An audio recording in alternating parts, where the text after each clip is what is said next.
Bismillahirrahmanirrahim. Assalamualaikum warahmatullahi wabarakatuh. Innal hamdalillah wassalatu wassalamu ala Rasulillah wa ala alihi wa ashabihi wa mawalah. Wala haula wala quwata illa billah, amma ba'd. Alhamdulillah, para pemirsa yang rahmati Allah Subhanahu wa taala,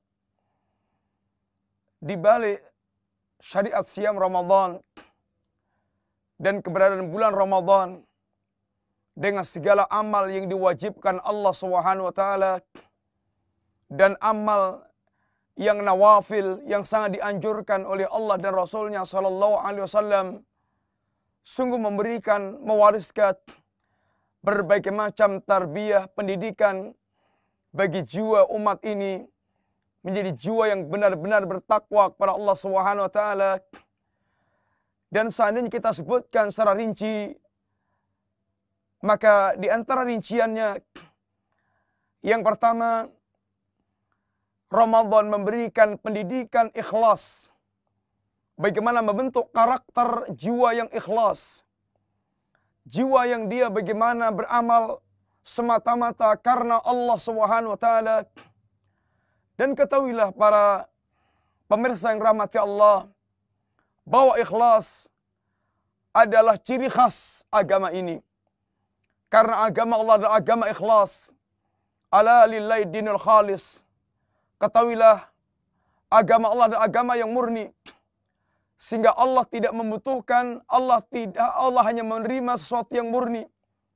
Amalan yang dimurnikan kepada Allah, sehingga tidak dicampur-campur dengan tujuan dan niatan yang lainnya.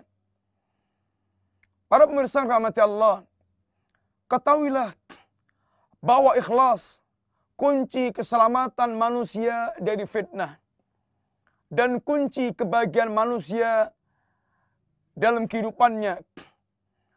Bagaimana tidak? Bukankah kita telah mendengar firman Allah Subhanahu wa taala, di mana Allah menjelaskan syaitan yang akan menyesatkan manusia dari awal sampai akhir kehidupannya. Dan syaitan akan memasang berbagai macam jerat-jeratnya untuk menyesatkan manusia. La akhwiyannahum ajma'in. La akhwiyannahum ajma'in. Benar-benar ya Rabb, ya Allah, akan aku sesatkan anak Adam semuanya tanpa kecuali. Yang ulama, apalagi yang juhala, yang penguasa, yang rakyat, yang laki, yang perempuan, yang tua, yang muda, semuanya menjadi sasaran penyesatan syaitan. Dan syaitan telah membuat kesimpulan, wala tajidu aktsarahum syakirin, bahwasanya Allah tidak akan mendapatkan para hamba kebanyakan mereka bersyukur. Ini akan didapatkan banyak di antara para hamba yang mereka kufur kepada Allah Subhanahu wa taala karena berbagai macam tipu daya syaitan dalam menjauhkan manusia dari Allah dan agama Allah Subhanahu wa taala. Para pemirsa yang rahmati Allah, syaitan akan betul-betul sangat luar biasa menyesatkan manusia. Akan tapi di sana ada hamba Allah yang akan selamat dari segala penyesatan syaitan. Siapa mereka? Illa ibadakal mukhlasin. Kecuali hambamu yang ikhlas. Kecuali hambamu yang ikhlas. Hamba Allah yang ikhlas dalam beragama. Yang dia benar-benar selalu mengarahkan amal-amal kehidupannya hanya untuk Allah Subhanahu wa taala. Dia memiliki tauhid yang benar. Dia memiliki amal yang ikhlas. Maka sungguh ini yang akan berhasil dari upaya penyesatan syaitan. Akan tapi alangkah sangat sulitnya orang untuk mewujudkan keikhlasan, sesuatu yang tidak mudah. Karena manusia bersyahwat. Dia sangat menginginkan berbagai macam syahwat. Dan tidak akan bisa mewujudkan ikhlas kecuali orang mereka mempersiapkan imannya dengan baik. Demikian pula para pemirsa yang rahmati Allah, bahwa ikhlas merupakan dasar kebahagiaan manusia. Seandainya dia beramal dan dia ikhlaskan kepada Allah Subhanahu wa taala, selesai beramal, selesai sudah. urusan dia dengan Allah Subhanahu wa taala. Adapun urusan dengan manusia dia tidak urusan. Manusia mau memberikan catatan bagaimana komentar buruk, komentar baik. Maka yang penting bagaimana dia dengan Allah Subhanahu wa taala los hatinya. Lain dengan orang yang mereka ini beramal tidak ikhlas, riya. Setiap dia beramal, pujian manusia yang diharapkan. Bagaimana komentar manusia tentang amal yang dia lakukan? Dia punya harapan-harapan duniawi. Apakah harta? Apakah ketenaran? Apakah ada di balik itu amalnya ada jabatan? Ini motif dunia semuanya ini. Ini yang akan membuat hati manusia tidak berbahagia dengan amalnya. Kenapa tidak? Atau bagaimana tidak seperti itu? Karena setiap dia beramal selalu menunggu komentar orang. Kalau orang berkomentar buruk, sedih dia. Orang berkomentar memuji dia, baru dia senang. Terkadang pujian pun gak seberapa dia dapatkan. Dia pun sedih lagi. Maka orang yang mereka tidak ikhlas tidak akan memiliki kebahagiaan. Maka ikhlas adalah kunci kebahagiaan.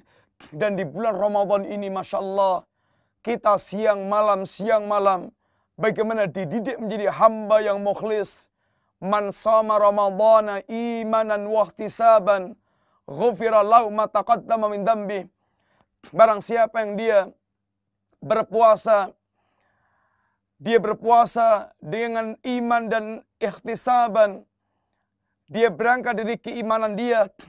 Dan dia ihtisab hanya semata mengharapkan pahala dari Allah. Maka Allah akan ampunkan dosanya.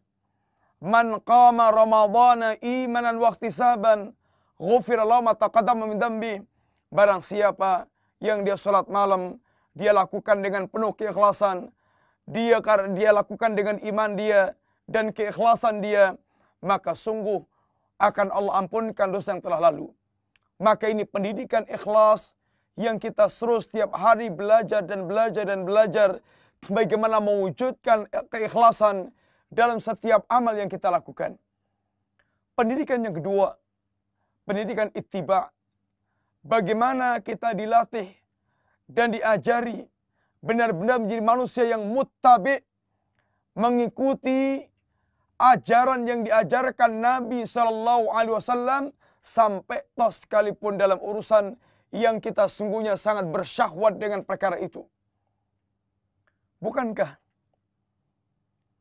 seketika kita lapar, lalu waktunya kita dibolehkan makan, fitrahnya orang lapar, dia akan segera menyantap makanan. Tidak dia tunda-tunda. Akan tapi Nabi kita mengajarkan bahwa menyegerakan berbuka ini bukan sekedar tuntutan perut kita. Akan tapi ini Nabi ajarkan supaya orang ittiba kepada Nabi. Bahkan Nabi katakan, la yazalun nas bi khairin ma ajjalul fitra. Manusia senantiasa akan berada dalam kebaikan apabila dia menyegerakan dalam berbuka. Menyegerakan berbuka adalah tuntutan perut. Akan tapi Nabi ajarkan ini nilai ittiba. Mengikuti Nabi SAW. Dalam hadis yang lainnya, la yazalun nas ala sunnah, la tazalu ummati ala sunnati. Umatku akan senantiasa di atas sunnahku. Di atas sunnah Rasulullah SAW. Apabila mereka ketika berbuka tidak menunggu munculnya bintang. Karena munculnya bintang kebiasaan orang Yahudi. Menunggu berbuka sampai munculnya bintang adalah kebiasaan orang Yahudi. Dalam riwayat yang lainnya, Nabi katakan, la yazaluddin zahiran. Agama ini senantiasa akan selalu dalam keadaan zahir, menang, unggul. Apabila umat ini menyegerakan berbuka, karena sungguhnya orang Yahudi dan Nasrani mereka mengakhirkan berbuka.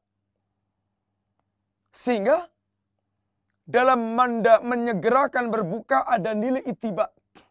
Dan sungguh Kita ada orang yang dituntut untuk ittiba, mukminin dituntut ittiba.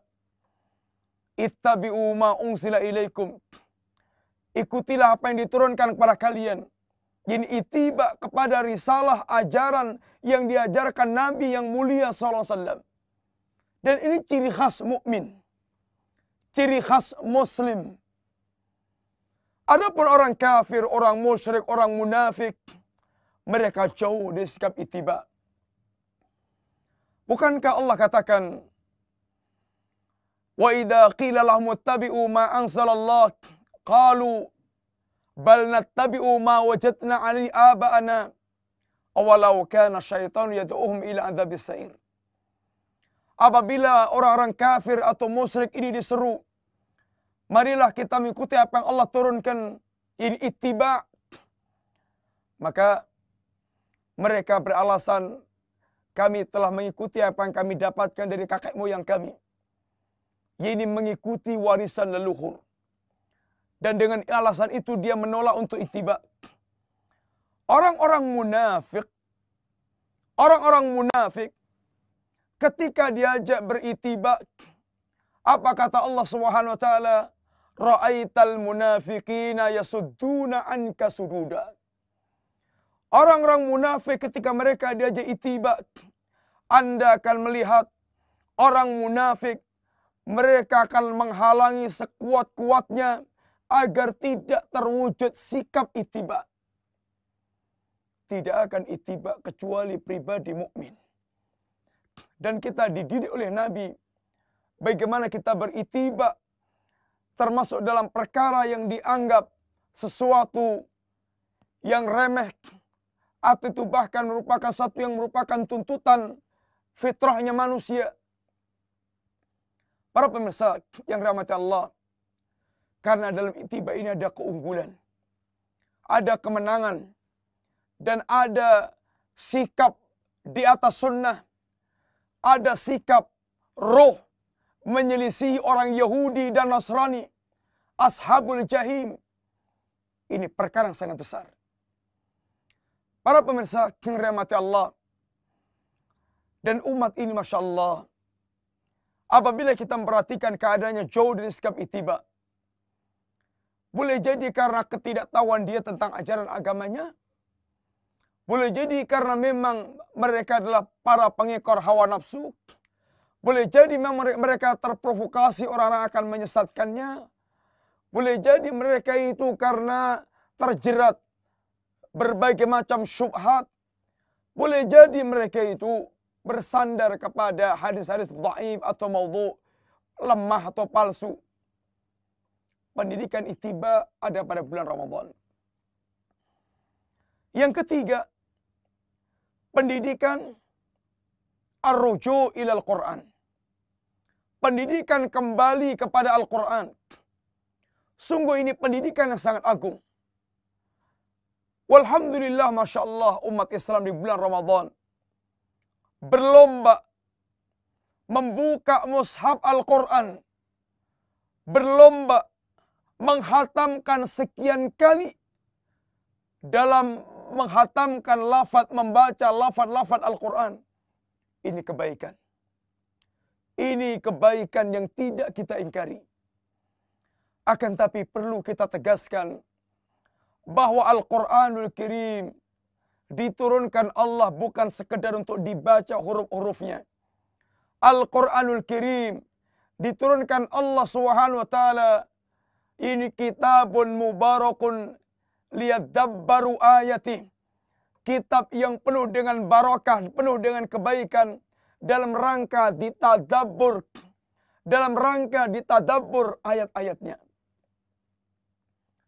Para pemirsa yang rahmati Allah Subhanahu wa taala, Al-Quranul Karim, ketika kita bermuamalah dengannya, sungguh keuntungan besar. Allah jadikan pada Al-Quran perdagangan yang sangat luar biasa. Perdagangan yang tidak pernah ada ruginya. Innal ladzina yatluna kitaballah wa aqamus shalah wa anfaqu mimma razaqnahum sirran wa alaniyatan yarjuna tijaratan lan tabur. Orang yang mereka membaca kitab Allah, menegakkan salat, berinfak baik dengan sembunyi-sembunyi atau terang-terangan, maka dia telah berharap perdagangan yang tidak ada ruginya. Tapi perlu kita ketahui, tilawah itu ada dua. Tilawah lafzi, tilawah hukmi.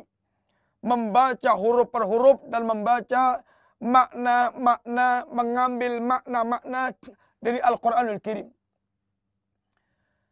Dan ini yang harus dikembangkan. Karena ini tujuan Al-Quran diturunkan Allah. Difahami, lalu dia bisa memahami, mendapatkan pelajaran-pelajarannya dan mengamalkan kandungannya. Dan ketika umat ini jauh dari Al-Quranul Karim, maka akan terperosok dalam kehinaan. Benar sabda Nabi SAW, Inna Allah yarfa'u bihadzal Qur'an aqwaman wa yadau akharin.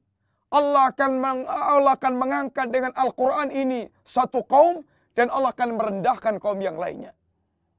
Ketika umat ini bermuamalah buruk dengan Quran, dia bermuamalah dengan sistem ribawi, dia tenggelam dalam kecintaan pada dunia, dia tinggalkan jihad. Ini adalah sikap jauh dari ajaran agamanya. Sallatallahu alaikum dhullan la yansi'u hatta tarji'u ila dinikum. Allah akan campakkan dalam kehinaan, tidak Allah cabut kehinaan itu sampai mereka kembali kepada agama. Sampai mereka kembali kepada agama. Ramadan, Masya Allah, gerakan untuk kita kembali kepada Al-Quran. Gerakan untuk kita kembali kepada Al-Quranul Karim. Membaca, mempelajari, memahami, sehingga kita diajak kembali kepada Al-Quran. Semoga Allah SWT menjadikan umat ini mulia dengan Al-Quran. Kembali kepada Al-Quran. Dimudahkan memahami Al-Quran. Dan diringankan hati kita untuk membersihkan hati diri kita dengan Al-Quran. Sungguh dalam Al-Quran ada keberkahan yang sangat besar. Semoga bermanfaat. Wassallallahu ala nabiyyina Muhammadin wa ala alihi wa sahbihi wasallam. Assalamualaikum warahmatullahi wabarakatuh.